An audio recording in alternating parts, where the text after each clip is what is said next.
Very good afternoon, everyone. I hope you all are doing good. So, let's complete the remaining portions of the FSR report. So, financial stability report we have discussed till mutual funds, I think, right? So, in the last class, I'm better now, much better. So, mutual funds तक हमने किया था, right? And then now we will resume from banking system.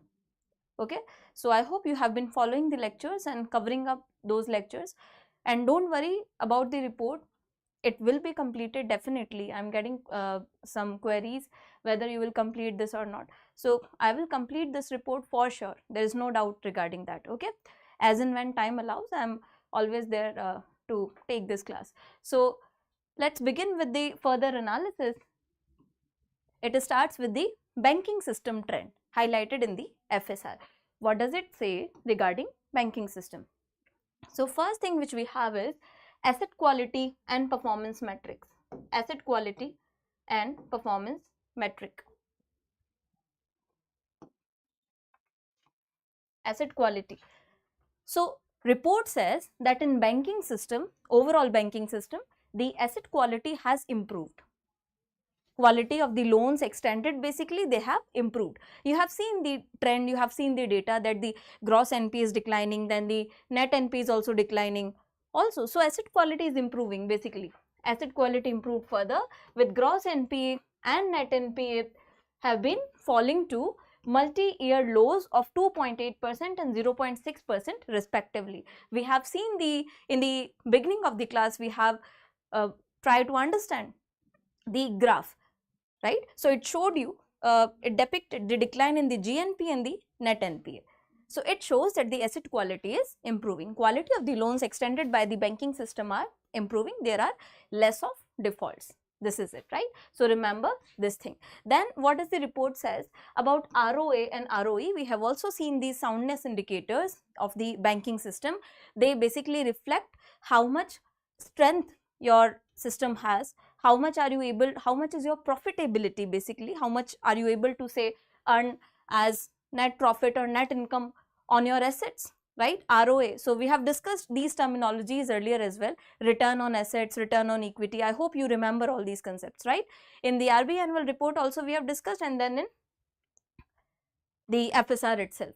So return on assets, how much profitability is there, how efficiently are you able to earn profits out of your assets, and how efficiently are you able to utilize your equity capital or equity to maximize your profits, basically, right? So ROA and ROE type of profitability or soundness indicators, they remain strong. Remember this thing, they have remained strong. So this is a good indicator for financial health and strength of the banking system at 1.3% and 13.8% respectively. So here you have GNPA and net NPA 2.8 for GNPA and net NPA 0.6. Essentially net NPA has to be lesser than the gross NPA, because you know that we deduct the provisioning which has been done for the assets or the total loan outsourced from the gross NPA.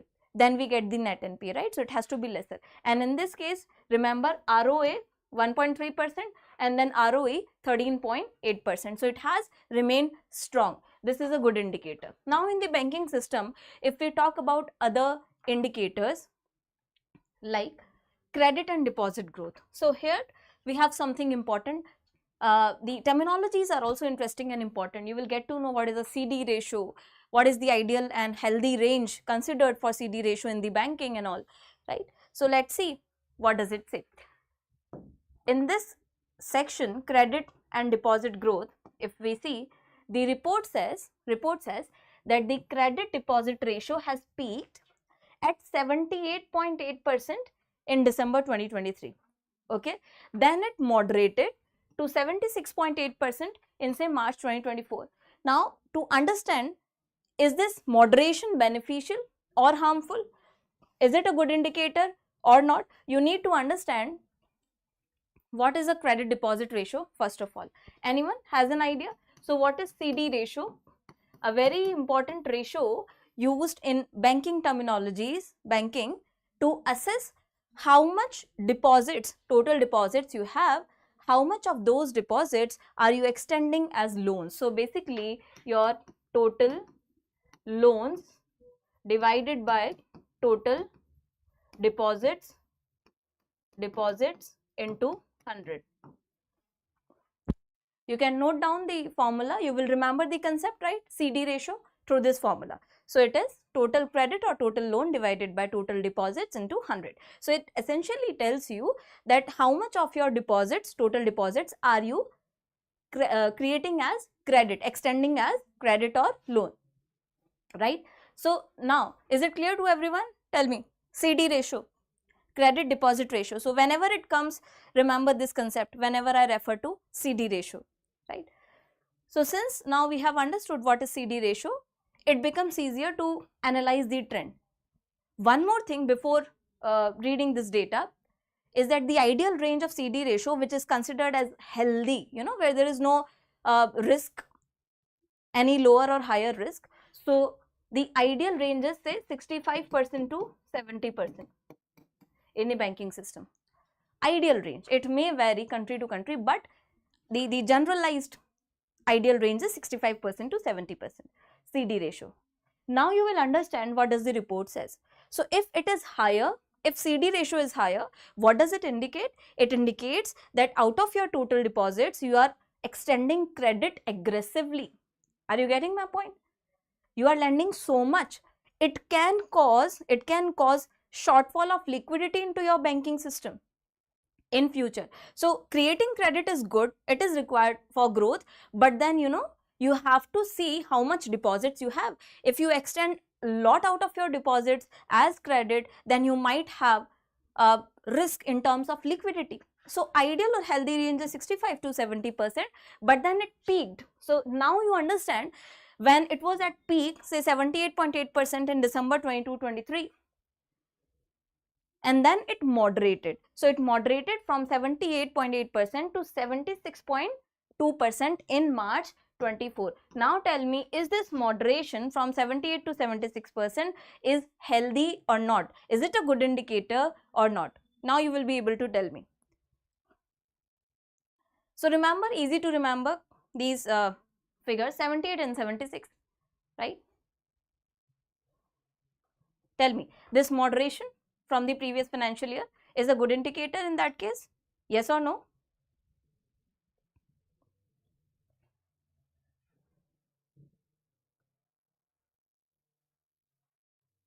Anyone?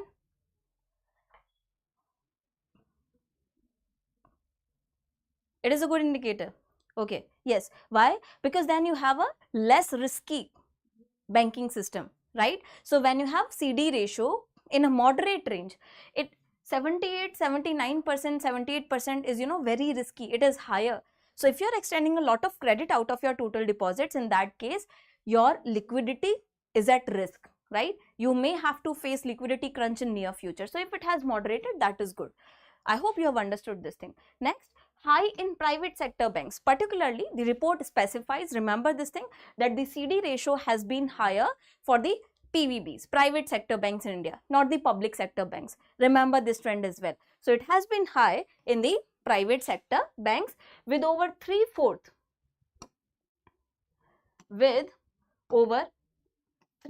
of PVBs having CD ratio above 75%. So remember this figure as well. Private sector banks, they have a very higher CD ratio, right? Also, almost more than 3/4 of the private sector banks, whichever are there in the economy, they have CD ratio which is above 75%, say. So as I told you, the healthy range which is considered, how much do you lend so that it is only beneficial, not harmful for the economy, 65 to 70%, right? So almost more than 3/4 of the private sector banks, they have the CD ratios above 75%. That means they are at a higher risk. There is a higher risk. So you have to increase your deposits as well. If you remember our editorials, we have discussed this thing, right? Retail credit. Why the RBI is continuously curbing retail credit, particularly to NBFCs, which NBFCs get from the banks. We have discussed this thing in one of the editorials. In that editorial also, I have told you that we need to increase our total deposits, right? Otherwise, this rising CD ratio can pose a systemic risk to the entire banking system. I hope this is clear to all of you. This is right, CD ratio. Next thing which we have is credit growth of the banking system. Credit growth. Now when we talk about the credit growth, say whatever percentage change has been there in the credit, total outstanding credit for the entire year. So credit report says credit is growing at a brisk pace, at a faster pace, and you see, if you remember, tell me yes or no, you remember the editorials we have seen that the credit is outpacing the deposit rate in India. Also, the credit growth is outpacing the nominal GDP growth in India. So if your credit is growing faster than what you are producing, than your GDP, which is your income, then you see there is a risk involved in this. You need to have an assessment here, right? Risk assessment here. So there is a risk. What is the risk? If you have higher credit growth as compared to the GDP growth, say nominal GDP, that shows that your ability to service, say, those credit or the chances of default on those credit might increase. So this is something which is a concern for RBI as well, which is a concern, right? So credit is growing at a faster pace and outpacing the nominal GDP growth for 7 consecutive quarters. For continuously 7 quarters, it is the trend. So this is clear, right? Next concept, very, very important concept. Just try to understand this, then you will be able to understand the trend which is highlighted. The credit GDP gap. Now, what is this? Credit GDP gap. You need to understand this. What is credit GDP gap? Credit GDP gap is basically the difference between the credit to GDP ratio. Credit GDP ratio is one side, right? Credit GDP ratio and its long-term trends. Long-term trends. So basically, what is your credit GDP ratio and what has been the trend in the credit GDP ratio? The difference of its own trend is known as credit GDP gap. This is an important indicator which you have to remember from this report, the concept as well. I hope you are getting this. So what is credit GDP gap? It is the difference between credit GDP ratio and its own longer term trend, its own trend, right? Understood? Now what is credit GDP ratio?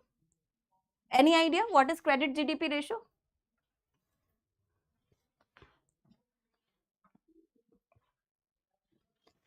Credit GDP ratio basically indicates, so credit to GDP ratio, right? Credit to GDP ratio will indicate what?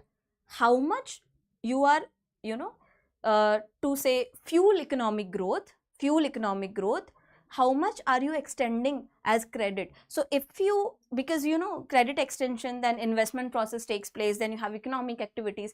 If you are extending more and more credit in order to increase the economic growth via investments, that is good. We understand that loan extension or extending credit in the each and every sector of the economy to every stakeholder is a necessity.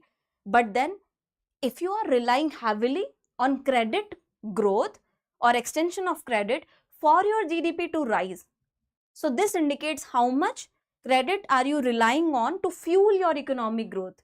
This is what is indicated by credit GDP ratio. Is this clear to everyone? Tell me one thing. Is this clear? What is credit GDP ratio? Everyone?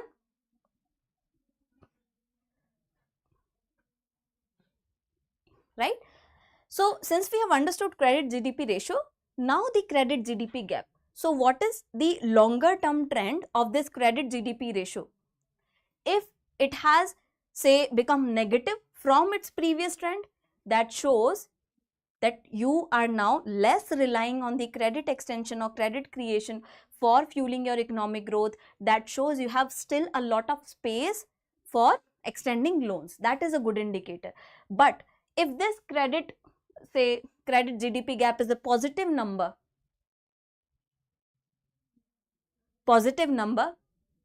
that shows that it has increased from its previous levels. That means you are extending aggressively to fuel your economic growth. It poses a systemic risk in your economy. Now I hope you have understood this thing, right?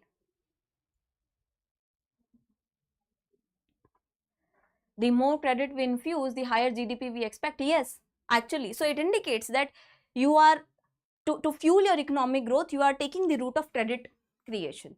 Basically, it is good up to a certain extent, but then a longer rising trend on this poses a liquidity risk or default risk, right? So this is it. Now the FSR says that this credit GDP gap, difference between the credit GDP ratio and its longer term trend, it has sharply narrowed. It has sharply narrowed. So it is a negative number, say minus 2.1%. Minus 2.1% in quarter 3 of 23-24 from previous minus 7.4% in the quarter 3 of 22-23. So if you compare these the third quarter data of both the financial years, then it has narrowed. Now you tell me, narrowing of this credit GDP gap is a good indicator or a bad indicator? Just tell me this thing. So I'll get to know you have understood this concept or not. Tell me.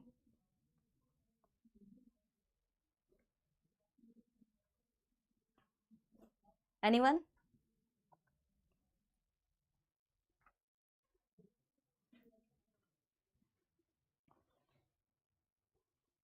It is good. Yes. Why? Because it has, the negative number shows now that it has moderated. It means your risk, your default. So the economy is growing but with a lesser risk, right? Because you are not relying lesser comparatively on the credit for fueling your economic growth. Now you have understood. Very good. So this is an important concept you need to remember, and then remember the trend. Okay, since now you have understood this concept, so it will be easier for you to remember these figures as well, that they will be in minus. So they have narrowed down basically, right? It is not a positive number, right? Okay, now then the report says that despite the divergence in credit and deposit growth, so we have seen in the report itself, the RBI has highlighted that there has been a divergence in the credit and deposit growth. Okay, there is more credit growth in comparison to deposit growth. Despite this, then despite elevated CD ratio, which is higher, right, higher than what is considered as healthy, as I told you, and narrowing credit GDP gap. Credit GDP gap is narrowing. Okay, but despite all these things, credit growth at 16.1%. Credit growth at 16.1% as on say May 31st, 2024 remains sustainable. Despite this, the credit growth in the country remains sustainable. So this is the overall outlook. Despite all these indicators and their trends we have seen, we are saying that okay, you are relying less on the credit creation or credit extension for fueling your economic growth. Despite all these things, the credit growth remains at 16.1% and it is sustainable. It is good, right? Then within the range of 16 to 18%, beyond which it may lead to higher impairments. So generally, as we have discussed this thing in one of the editorials as well, you see the credit growth still we are within the range which is considered as a healthy range, right? So although we have discussed this thing that the credit growth is outpacing the deposit growth, the thing is that despite credit growth outpacing the deposit growth, it is within this limit of 16 to 18%, which is desirable. Okay, so which is good. We still have space to adjust for the defaults or for the risks, but we have to check that it does not crosses this range. Otherwise, extending credit, the benefits which accrue when we extend more credit into the economy, they will be lesser than the harms, right? There may be a systemic risk involved. So this is the thing. All these concepts are clear to all of you? I hope so. Right? Now moving ahead, deposit growth and the LCR. So we have talked about credit growth, CD ratio, credit GDP gap, all these concepts. Now let's talk about what the report says on LCR and deposit growth. deposit growth and LCR. LCR is liquidity coverage ratio. I hope you remember what is LCR. We will talk about it. So duration of credit deposit divergence is there. If we talk about deposit growth, there is a divergence in credit growth and deposit growth. So remember, credit growth has been outpacing the deposit growth, right? Credit growth has been outpacing the deposit growth. And this divergence has been there for almost 2 to 4 years. It is not a very recent phenomena. So this is a longer trend. This is a longer trend, okay. Also, seasonally adjusted aggregate deposits, if you see the average cycle duration of 14 months, they have deflated by the consumer price index. Okay, so credit growth versus deposit growth. Credit should be less than the deposit ideally. See, credit should be less than deposit is not what is the question is. The question is that your credit growth outpacing the deposit growth should not cross such a range where extending more credit than what you are accepting as deposit becomes unsustainable. Otherwise, that might result into liquidity crunch for you. This is the concept, right? I hope you have understood this. Then, now what is this concept saying to you? Try to understand that there have been 2 to 4 years of credit deposit divergence. It is there, right? Then seasonally adjusted. What is seasonal adjustment? So it is a statistical term, okay, a statistical term. Now if you see, so seasonally adjusted aggregate deposits, whatever deposits are there with the banking system. Also, if we see the data on seasonally adjusted aggregate deposits, it reflects that it is adjusted for seasonal impacts or variations. So it is a statistical term, you know, it is used where the variable is adjusted for seasonal variations. Say if we talk about deposits, there are particular periods when the deposit is higher with the banking system. Say during any, say, tax period, right? So we try to deposit more and more.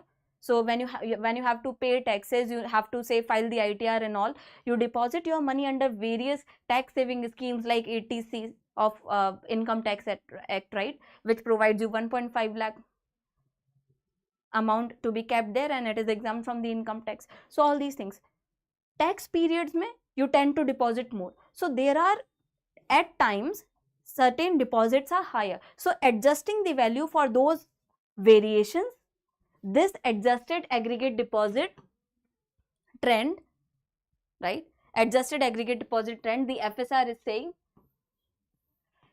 almost for 41 months it has decomposed. The report has mentioned that it has decomposed. You can write this thing here, decomposed. So aggregate deposits, they have declined, seasonally adjusted aggregate deposits. So this data for almost 41 months, if you see, they have decomposed. This is why you see this divergence. I hope you have understood what is this seasonally adjusted aggregate deposit. Yes or no, everyone? So this is a statistical term where you do all these adjustments to adjust for the fluctuations in the exact value.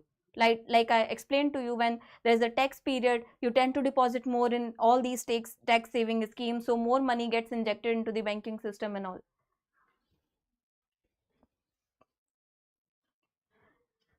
Can you please let me know if it is clear so that I can move ahead with the report?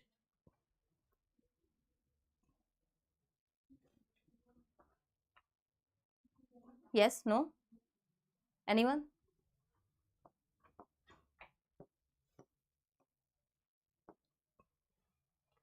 Yes? All right. Very good. So we have talked about the divergence. These are certain reasons. Then we talk about the LCR, liquidity coverage ratio. What does the report says? So if you remember, we have discussed this term earlier in detail. What is liquidity coverage ratio? So for liquidity coverage ratio, if you tell me the formula, I have told you the formula, exact formula as well in the initial classes of FSR. Can anyone tell me the formula? So liquidity coverage ratio is basically you are required to keep certain high quality assets, right? Yes or no? High quality liquid assets basically, to meet say next 30 calendar days net cash outflow requirements. Whatever your cash outflow expenses requirements are there for next 30 calendar days, you need to maintain high quality liquid assets, say your reserves, your cash, all these things. I have told you different layers of these assets, high quality liquid assets, if you remember, right? So this is liquidity coverage ratio. So now when we talk about the liquidity coverage ratio, it shows, yes, you remember the formula? Okay, so I would request you all, since I'm discussing all these formulas and concepts with you, so that you write them down in one register or a page, whatever it is, so that I don't have to repeat them in the further classes, right? So be very strong on these fundamentals. Okay, liquidity coverage ratio. So the report says that it has declined. Now this is a cause of concern. It has declined. So since your liquidity coverage ratio is also declining, and in that case you have your credit growth outpacing your deposit growth, that poses a significant question on your liquidity, say, condition, right? So liquidity coverage ratio declined from 135.7% to 130.3%. Remember this thing. 135.7% to 130%, right? Also, if we talk about the private sector banks LCR, it has say 126.9% in March 2024. It was there, and then it has also declined so much. See, 118%, 18.8% only in 23-24. So is this indicative of a risk? We have seen in the previous slides, if you remember, that the CD ratio for private sector banks is higher, right? So the credit deposit ratio is higher in that case. Isn't it a risk, a signal of risk in that case? Tell me. You have declining LCR, also you have higher CD ratio. So that needs to be monitored. That's why you see RBI constantly having constantly it is monitoring strictly the retail loans being extended, particularly, so that to avoid any further cycle of NPA being extended to the entire system. Is that clear? Okay. Also, the report has highlighted that there is a negative correlation between bank CD ratio and excess SLR holdings. This is very easy to understand. Say, if we are saying that CD ratio is rising, right? So there is a negative relation, which means if CD ratio is rising, in that case the SLR holdings are falling. Excess SLR holdings. Excess SLR holdings are what? Say whatever the banks have to hold in the SLR is statutory liquidity requirement. Apart from them, what securities are they holding, right? Isn't it? So why are they declining? That means banks are utilizing those securities to say borrow from the money market, like say GSECs, so interbank transaction, and dipping into this excess SLR securities which they have to have more funds and then lend them more. So whatever securities you have are also dipping, your LCR is also dipping, and then you are extending credit continuously. Have you understood this concept? Why there is this negative correlation? I hope so, right? So say you are utilizing these excess SLR securities. You know what is SLR, right? A statutory liquidity ratio.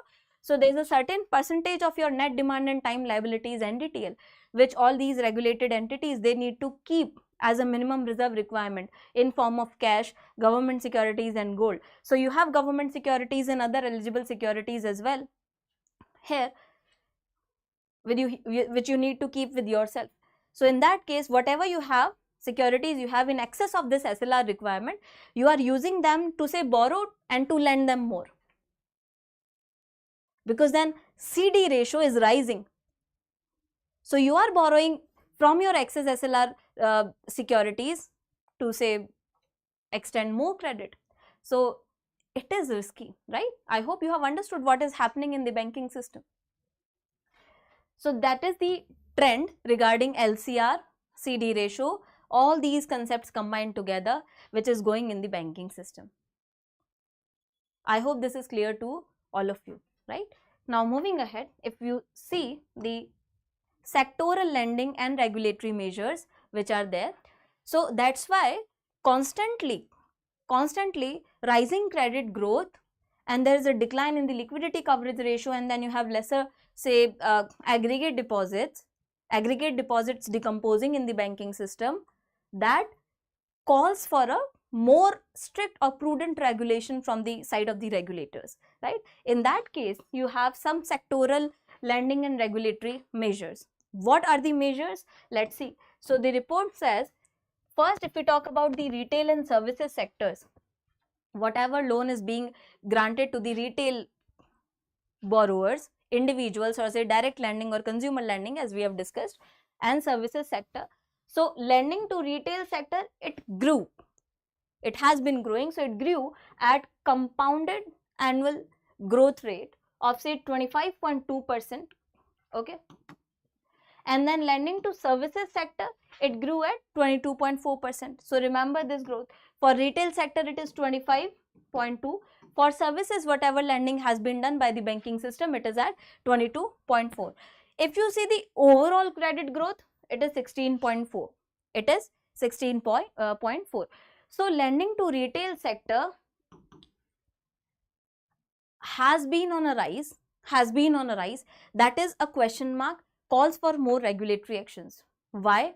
If you remember the editorial also, we have discussed this thing, RBI continuously. So it is calling for more stricter actions on the retail loans, particularly because they are at a verge of more default. If you see amount, if you remember the editorial class, amount less than 50,000, more defaults are there in that category.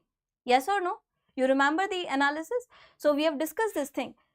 Now, therefore, the RBI's regulatory measures to curb high loan growth in retail segments are there. It is continuously taking measures to curb higher credit growth, particularly in the retail segment. Why retail segment is being targeted? Because sometimes, you have some kind of personal loans. I have explained this thing to you. Some kind of personal loans where there are no collateral. Also the retail loans, say amount 50,000, less than 50,000, there have been cases of delinquencies in them, defaults in the timely payments. So monitoring them well in time can prevent a higher systemic risk, which can translate into related sectors. I hope you are getting this, right? So RBI, remember this trend from the report that RBI is continuously trying to monitor, and it is curbing the higher retail credit growth, particularly targeting the retail credit growth. Then retail lending, if you see the sequential growth, so it fell from 4.4% in Q1 of 23-24 to 2.9%, say, in Q4 of 23-24. What is this sequential growth? So sequential data, when we compare, it is quarter to quarter, right? Say quarter on quarter. So we are comparing the data on the basis of the quarterly performance. Getting my point? What was there in the preceding quarter and what is there in this quarter? So say, or the earlier quarters and the present quarters. If you see the data, retail lending as a result of these regulatory measures by RBI has declined from Q1 of 23-24 financial year to 2.9, 4.4 say 2.9 in the fourth quarter of your 23-24. Why this decline is there? So since you have understood the concept, now you have a hint that in which direction these data will go. There's a lot of factor which you need to remember for the RBI Grade B exam as well. So that is why understanding the concept helps you remember this thing. So now you know that, okay, even if you don't remember, you can eliminate the options which are saying that it has increased, because you remember, if you remember that RBI is continuously curbing these retail loan segments, it has to decline, right? This is how you relate both of these. I hope this is clear to everyone. Then you have retail loans asset quality. So if you see the asset quality of these retail loans, direct loans or consumer loans, personal loans, right? So GNPA ratio, it has declined from 2.1%. It is not the case that they have a lot of NPA, no, but then there are cases. So curbing them at the initial stages is far better than, having certain proper laws and codes then for their insolvency and bankruptcy process, right? So prevention is always better than cure. So retail loan assets quality GNPA ratio, it has declined from 2.1% in 22 June to 1.2% in March 24. It has declined, so that is good. Then if you see this SMA, so SMA is a category, as you know, in the asset classification we have standard asset, then special mention account SMA, and then we have the NPA. Standard ones are those which are performing good, no issue with them, no cases of defaults. SMA category, so there are these different categories in which we have these number of defaults. So say SMA 0 default up to 30 days, SMA 1 31 to 60 days, and SMA 2 61 to 90 days. You remember that? So SMA 1 plus 2, SMA 1 plus 2 ka ratio, if you see, it has declined from 3% to 2.6%. So it is also declining. That is a good indicator. Then improvements in unsecured retail lending asset quality, unsecured. So that's what I said you, that retail lending is a threat because we are considering it as a threat because there are certain types of personal loans, say emergency, medical emergency, for travel and all these things, travel bookings and all, they are not secured, they don't have collateral, but still due to constant supervision by the RBI and their prudent regulatory framework, they are able to maintain a good quality of the unsecured retail lending as well. So if you see the GNPA ratio, gross NPA at 1.5%, okay, and SMA 1 plus 2 ratio at 2.1%. So gross NPA if you see in unsecured retail lending, it is also low, which is 1.5%, and if you include the SMA 1 and 2 categories and see their ratio, so it has also declined at 2.1%. Is this clear to all of you? Are you getting what we are discussing, right? So the special mention account, the number of days on which we divide them,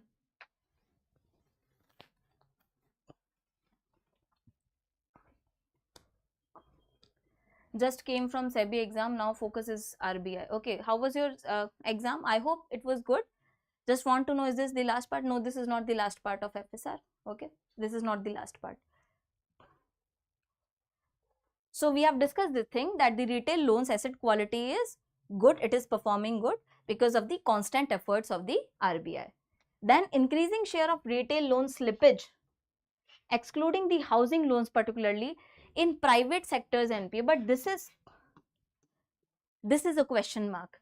Despite this good asset quality, we are maintaining a good asset quality for retail loan segment. The slippage, if you see retail loan slippage, what is slippage? So slippage is addition to your NPA, right? We have discussed this term as well. Slippage is your addition to NPA. So when, if you see total addition to NPA in the private sector banks, it is due to retail loan. So increasing share of retail loan slippage, but excluding the housing loans because it is secured, right? In PVB's NPA is 40% of the fresh accretion to NPA in 23-24, with these loans forming 21.3% of total advances.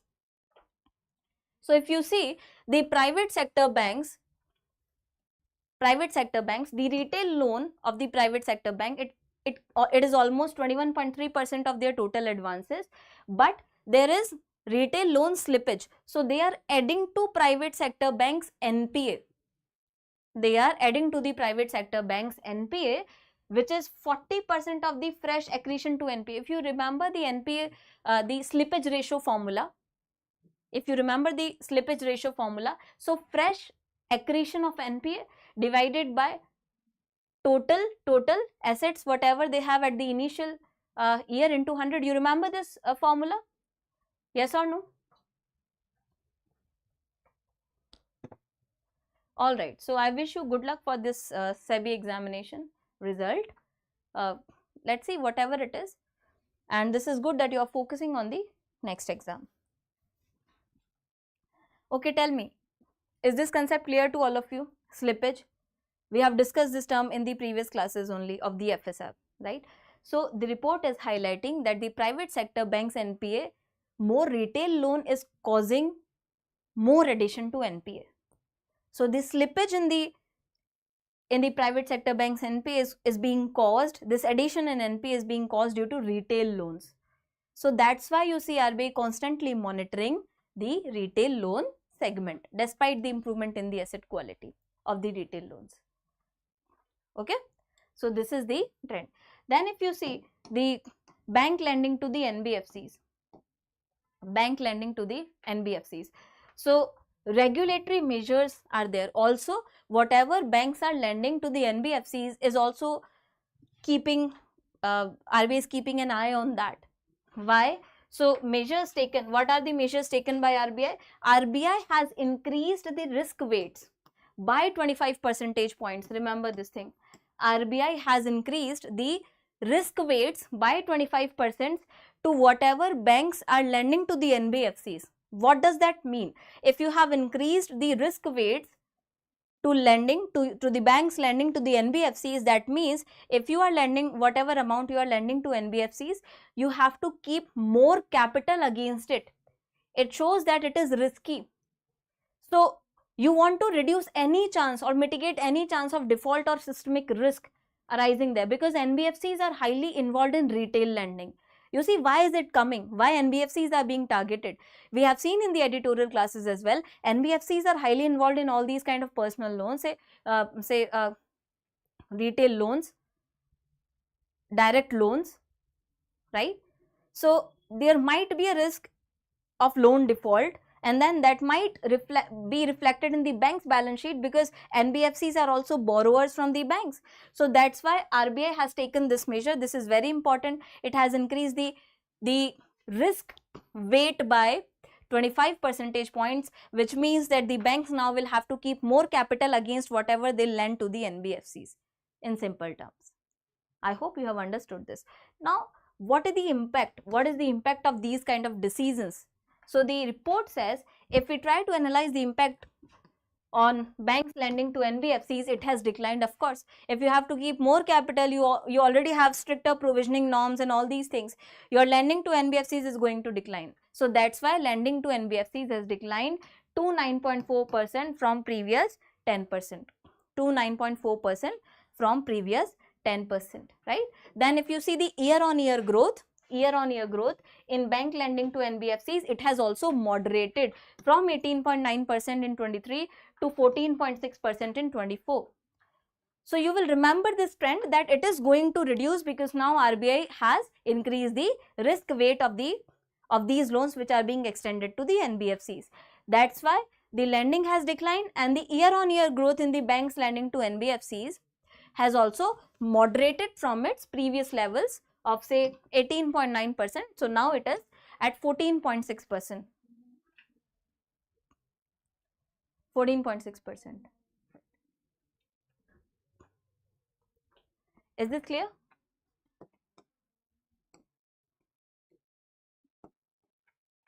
Then if we discuss the investments and interest rate impact. So all these things discussed, the RBI strictly and closely monitoring the retail lending sector, particularly also increasing the risk weights for whatever banks are lending to the NBFCs. Is there any impact of all these decisions on the investments and interest rates in the banking system? So let's see. First thing which is there, held to maturity, HTM investments.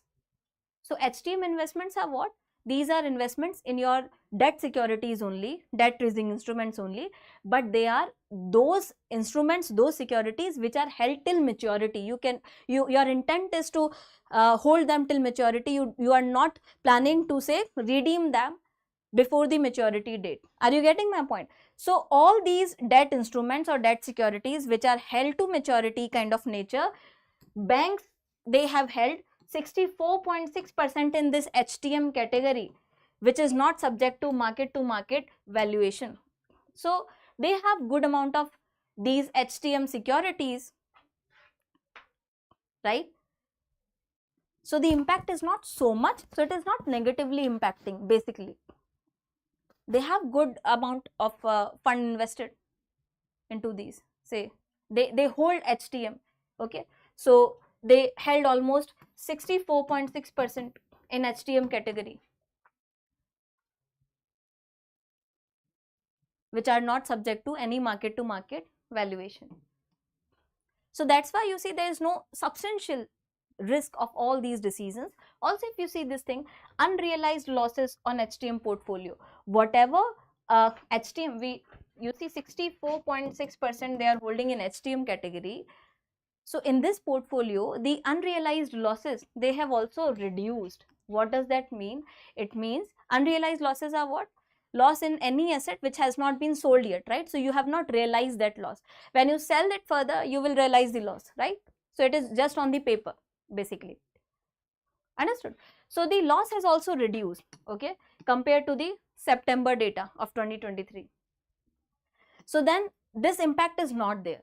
So we are analyzing the impact of these decisions by RBI on the bank's, say, strength. So it is not impacting their investments, say in the HTM category, they are holding it good, and the unrealized losses have also declined, whatever they were with the previous level. So you see there is no such negative impact or substantial impact. Then also if you see the limited impact on the CET1 ratio. CET1 ratio. So CET1 is also again a very important indicator, CET1.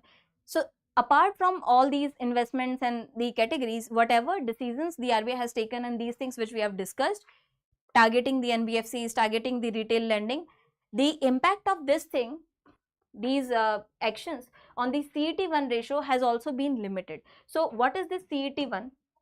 Then you will be able to understand the impact. CET1 is basically the ratio which tells how much you hold in your, say, core equity capital, okay. So it is the ratio of your core equity capital and your total, say, risk weighted assets, right? So if you have good amount of capital, in that case there will be no significant impact in your CET1 ratio. Have you understood this thing?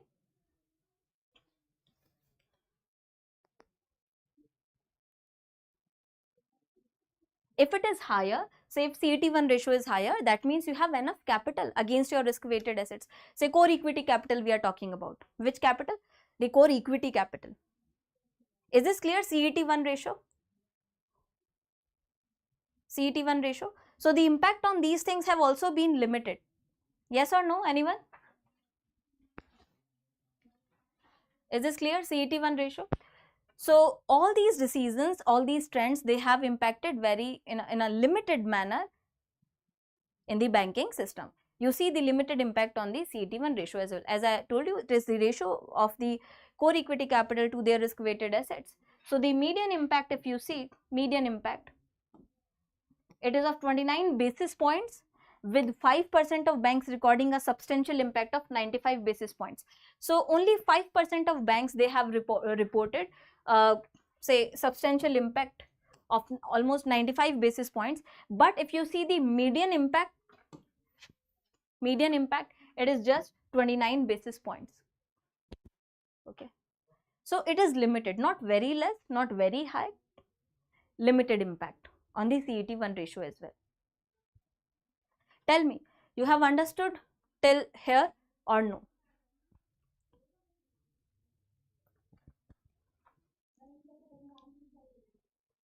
Yes or no? Everything is clear up to here? I hope you are able to get all these concepts and the trend and the data as well. Shall I move ahead?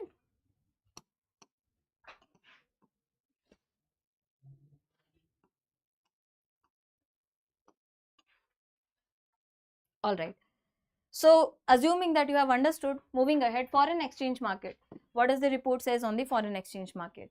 So if you see the foreign exchange market indicators, report has highlighted some of the terminologies here which you need to remember, okay. So first is stability of the Indian rupee. That Indian rupee has been stable despite global volatilities, okay. So it is reflected in a variety of indicators ranging from movement in real effective exchange rates. So basically FSR has highlighted that the movement in the, say, value of your domestic currency has been stable. We have been able to maintain that stability despite global volatilities. Why, on what grounds are we saying that? So there are indicators like real effective exchange rate, then your EMP index, volatility indicators like your implied volatility, and all these things, they have reflected that the rupee, due to them, rupee has been able to be stable, or these indicators are indicating that the stability is there. So what are these indicators and what are they indicating, right? So let's try and understand. So first, if you see the real effective exchange rate, REER. So effective exchange rate, we try to compare the value of our domestic currency with the basket of other currencies, other related currencies, right? In this, we have two terminologies, the real effective exchange rate and the nominal effective exchange rate. So in REER, remember this thing, real effective exchange rate, the nominal adjusted for inflation. Okay, need not go very much in the technical formula, just remember the simple concept for the purpose of understanding this thing. REER is the NEER, basically nominal effective exchange rate adjusted for inflation. Okay, so this thing is also showing. Also remember one thing regarding REER, if REER is increasing, your real effective exchange rate is increasing, that shows that your domestic currency is gaining value or it is appreciating against a basket of related currencies. In that case, your economy becomes less competitive. Why? You all know that when currency appreciates, the exports, they become less competitive, they become expensive. So there might be a negative impact on the exports, right? So REER, it has been on an average, right? That's why it has contributed to the stability of the Indian rupee, right? If you see the data, the graph provided in the FSR report, it is say there's this average trend, right? So this is the thing. Then you see the exchange market pressure, EMP index. This is also highlighting that rupee has been stable. What is this EMP? EMP basically, as you see, it measures the external pressure on the currency. EMP, it measures basically whatever the foreign exchange pressure is there on your domestic currency.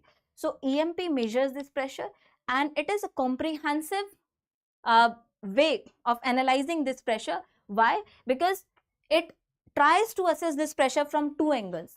Okay, so first thing, whatever pressure is there on your domestic currency from, say, foreign exchange rates, also it takes into account the pressure which is accruing to your domestic currency on account of your reserves, your foreign exchange reserves, or change in foreign exchange reserves, right? So it is a comprehensive indicator. In that case, it is also indicating that, okay, there is not much pressure, so you are stable, right? Have you understood this thing? So it takes into account both the things, the pressure from the foreign exchange rate and then the pressure from the foreign exchange reserves. I hope this is clear to all of you. So this is EMP index. Then there are other volatility indicators which indicate the volatility in the foreign exchange market.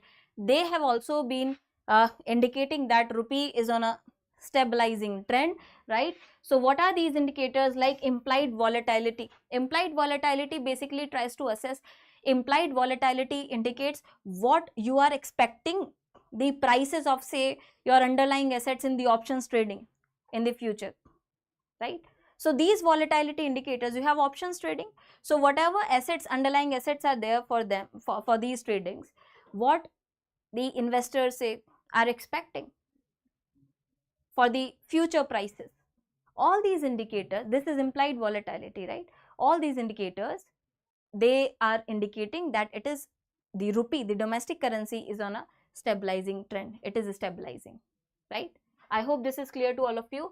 Derived from the option prices, as I have told you, and onshore offshore spreads. Onshore offshore spreads are basically the difference in your these things, the interest rates, the exchange rates into a financial assets or investment compared to the entities located in your country and to whatever there are outside your country. So it gives an advantage, arbitrage, to the investors to choose in between this spread, this difference, right? Where they find it more lucrative, more profitable, they will go with that. So all these indicators, onshore, offshore spread, implied volatility, EMP index, I hope you are able to understand all these concepts. They are reflecting of stability in the Indian rupee. They are reflecting the stability, right?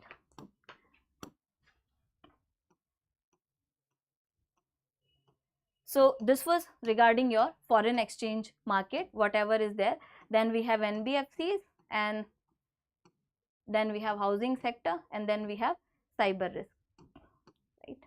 And then we have systemic risk survey. So moving ahead with the analysis, if you see the NBFCs trend, I hope this much is clear. Now if you see the NBFCs trend in the non-banking financial companies, so NBFCs, they have demonstrated resilience and strength in the recent periods. They have also been performing good. As we have seen, their GNPA, net NPA is on a declining trend, right?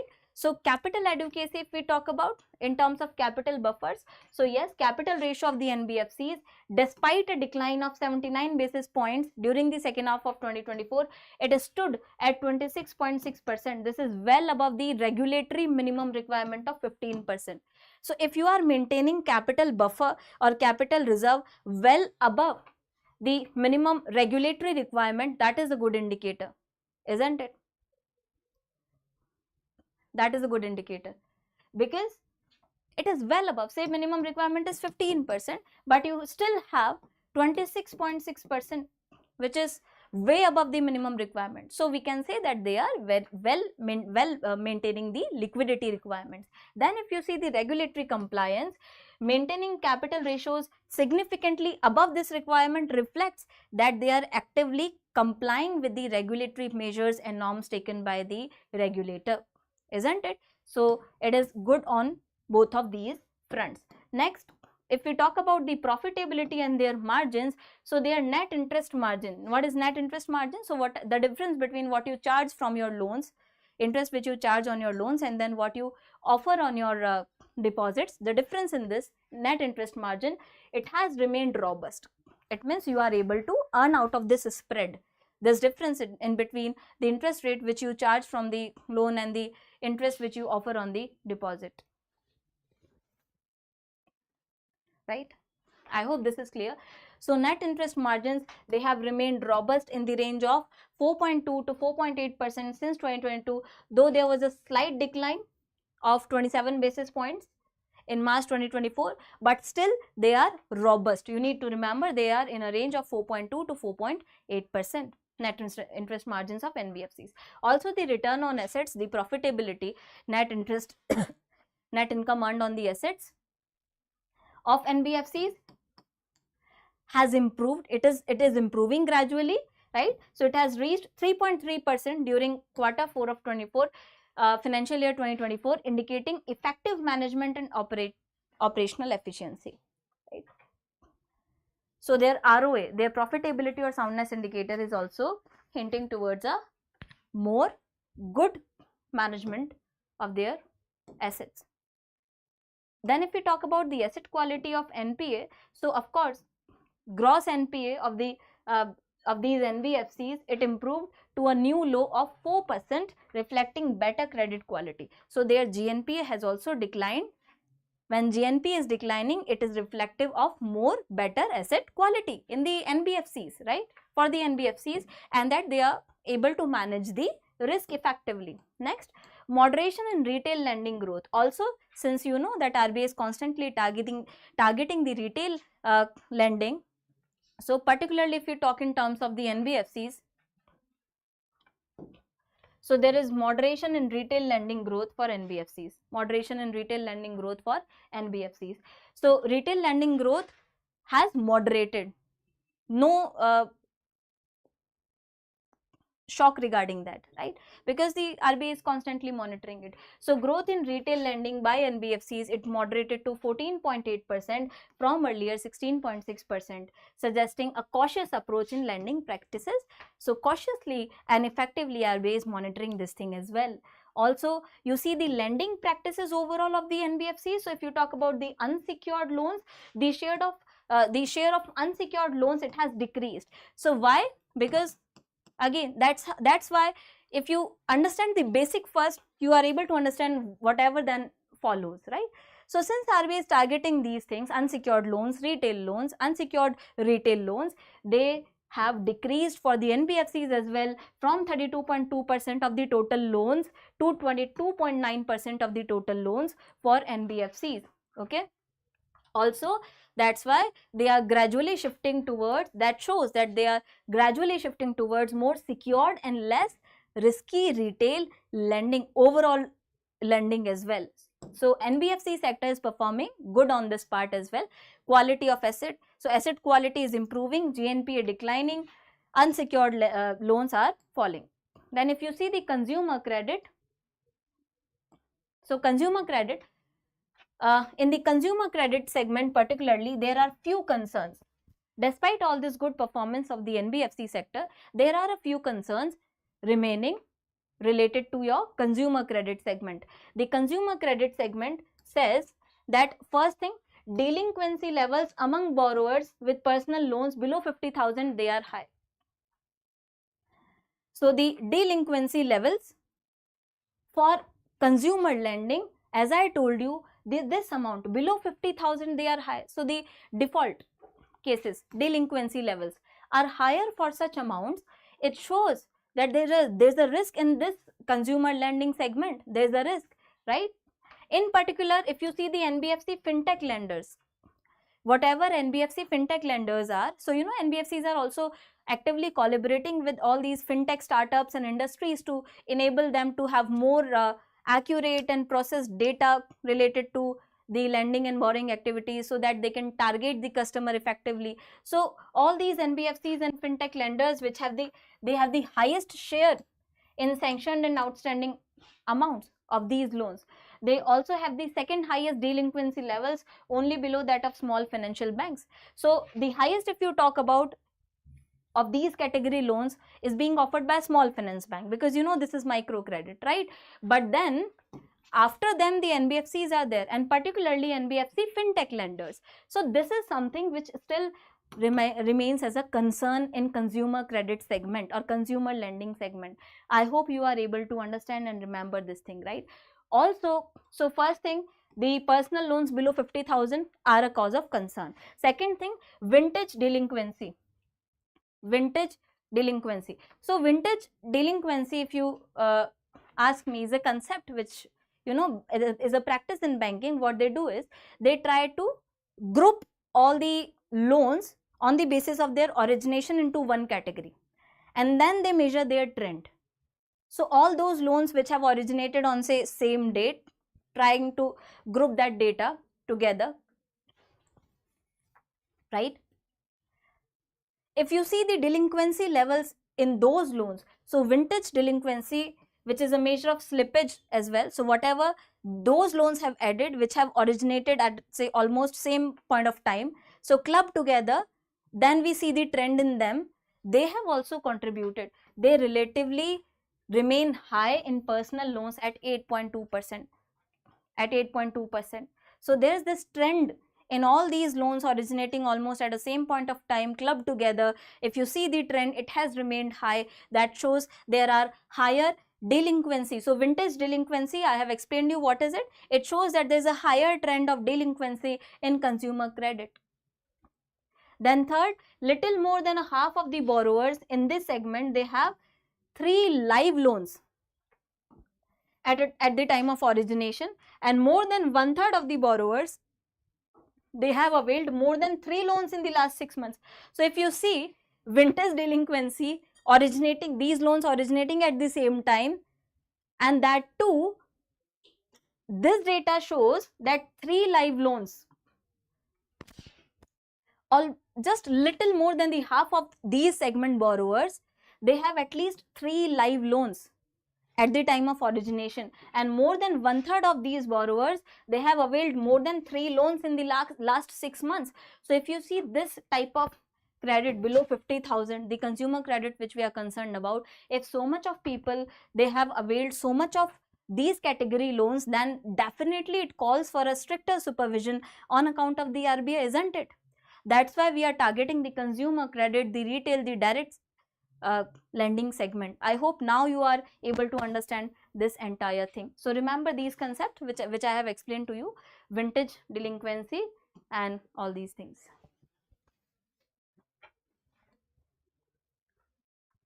Is this clear, everyone? Right? I hope this much is clear to all of you.